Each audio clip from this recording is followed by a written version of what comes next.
¿Por qué nos parecemos a mamá, papá, tíos o abuelos? Porque tenemos genes de nuestros padres. Porque somos familiares y tenemos el mismo ADN.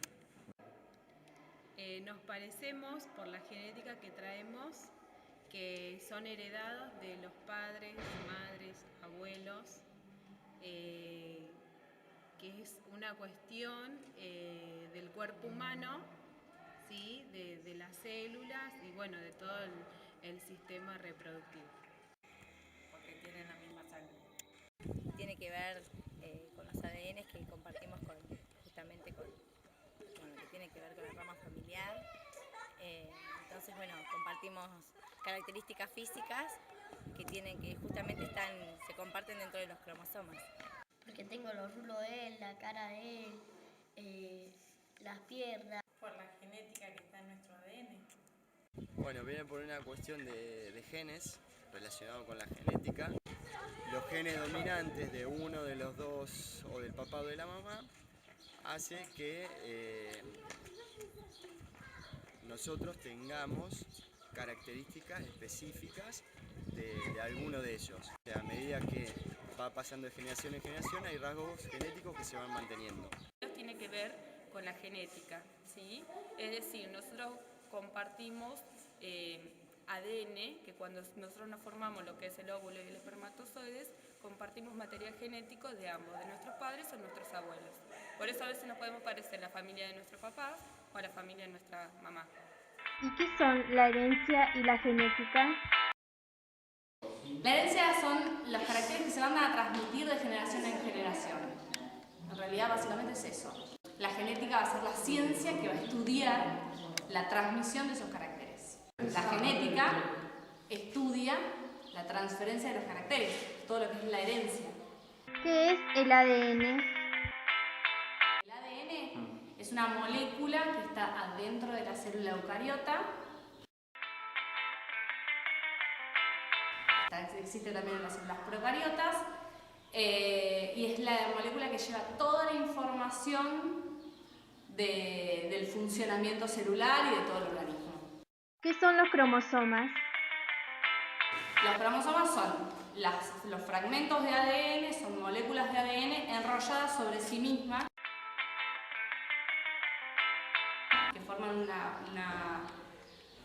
una especie de X, toman esa forma y es lo que después se va a ir transmitiendo en la reproducción celular.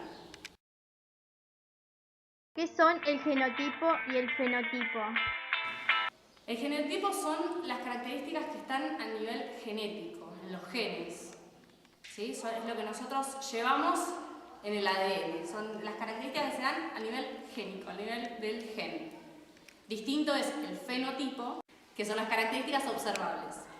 Lo que nosotros vemos externamente. Por ejemplo, vos tenés ojos azules, ese es el fenotipo.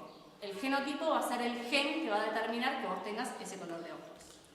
¿Qué es lo que determina que heredemos determinadas características de nuestros padres, como el color de ojos, el cabello, etcétera? Eso tiene que ver con la expresión génica. En realidad tiene que ver con si los genes son recesivos o si son dominantes. Si las características en realidad son recesivas o dominantes. Eso es lo que va a determinar que un individuo nazca con determinadas características o más características del padre o de la madre, dependiendo del tipo de genes que se estén expresando. ¿Quién inició el estudio de la manifestación de determinados rasgos en la herencia de padres a hijos? A mediados del siglo XIX, Gregor Mendel, un monje nacido en la República Checa, comenzó a estudiar el mecanismo por lo cual se produce la herencia. Su interés por la jardinería lo llevó a investigar cómo se heredaban las características en las plantas. Descartó así la teoría de la mezcla de los naturalistas.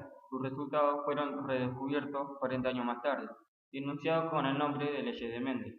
La primera ley, o principio de uniformidad, establece que cuando se cruzan los individuos de raza pura para un determinado carácter, todos los hijos son iguales. La segunda ley, o principio de segregación, cuando se cruzan los hijos de la primera generación.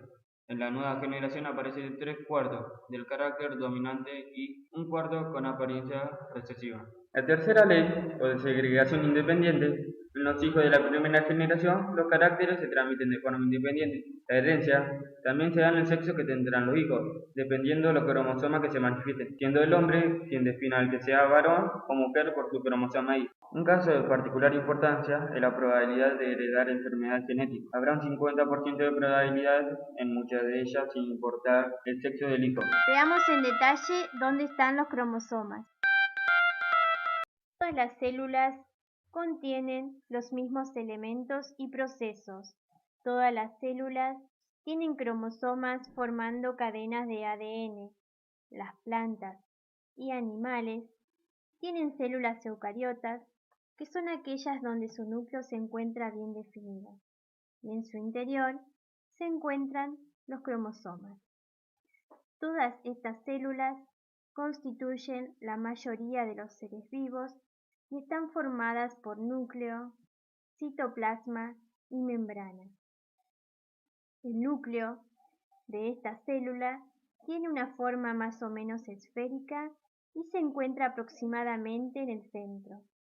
Los cromosomas, que están en su interior, contienen la información genética y son los encargados de controlar el funcionamiento de todos los procesos celulares.